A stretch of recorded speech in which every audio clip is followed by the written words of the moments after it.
story time.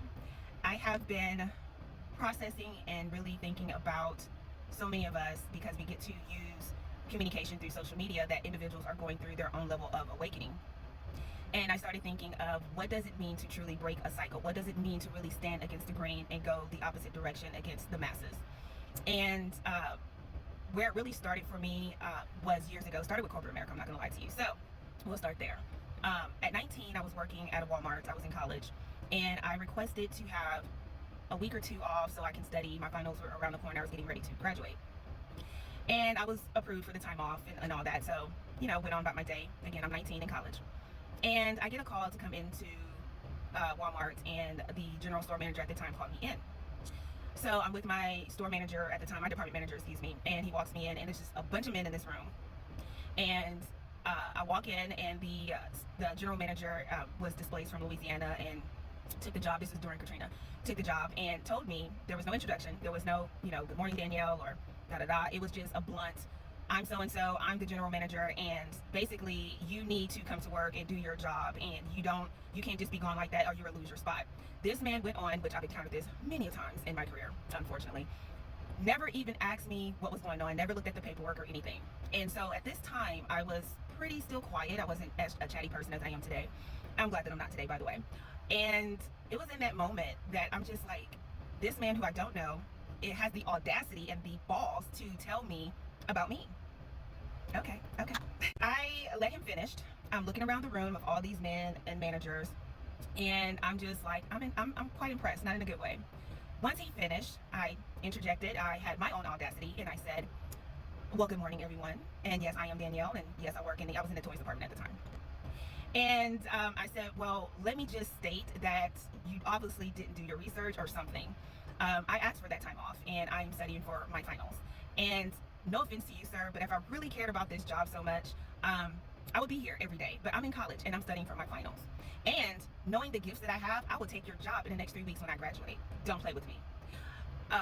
The whole room was silent. My department manager, I could just feel his, oh my God, I can't believe she spoke out. I said, now what I can do is leave this bitch and go on about my day. Luckily for you, I do not want your job. I do not see myself working here for the rest of my life. Nothing wrong with Walmart. I shop at Walmart, during those times.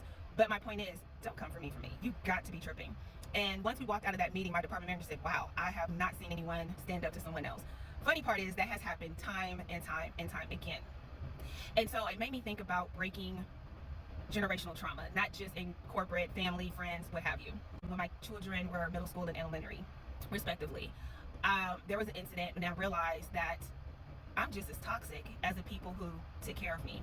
And I'm now having the breaks that people put off on me and their trauma, and then I'm putting off on my kids. This can't be.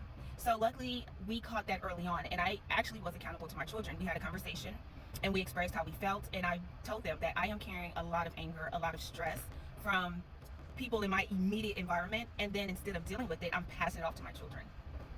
And my children and I, we have great communication. We get along very well. Our household is peaceful.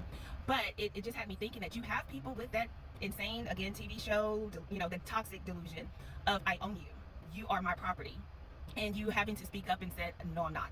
Even in marriage, you don't own anyone. You're not a freaking object. You're a human being. And so it's funny when I hear people with the same rhetoric of leave the past in the past. I'm gonna tell you, that's another thing. When you have somebody says leave the past in the past, you probably want to keep distance from them. What they're saying is, I don't want to think about the pain that I've caused, because I've been caused pain too. And it's okay for us to get together and fake the funk and talk about each other behind our backs, because that's all we know. If you are not accountable for the pain that you're causing people, you are not a good person. You are not a good human being. If you do not address those things early on because you have shame and guilt, you are not a good person. You are not a healthy person to be around. And I will tell you, even if the masses are isolating you because this person is charming, or they, whatever, maybe they spend a lot of money, it's the philanthropy, it's giving stuff away. I've also peeped that these people are broken and empty, and they're not going to be accountable for the hurt and pain that they cause someone else. Another thing is, they also desire connection desperately, and so they can't be alone.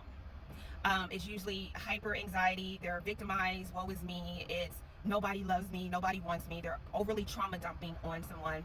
And not to say I didn't have a little bit of that too, because again, once you awaken from that, you realize I'm not a good, healthy person.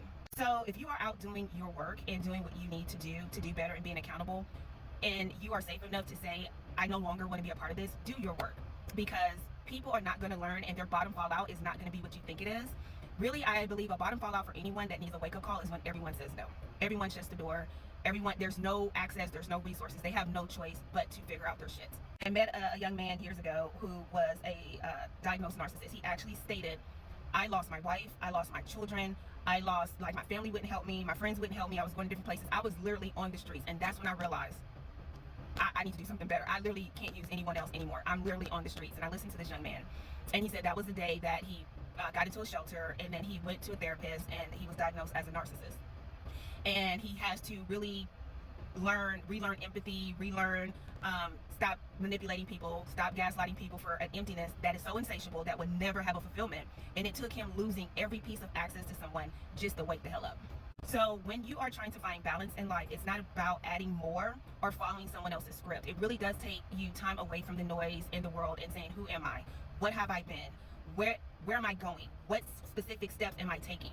You're going to answer the why with what plus how equals why. And as long as you're doing that and being accountable to that and actually caring about the people that's in your life, you will become a better version of yourself. You will have better connections with others, and you will see a difference in your life. So I just wanted to drop that. It dropped in my spirit before I go work out. You guys have a blessed day. Protect yourself, protect your heart, and remember, titles are not job descriptions. Making effort and being consistent and being honest and real with yourself first, and your empathy and connection and humility to others second. You guys take care.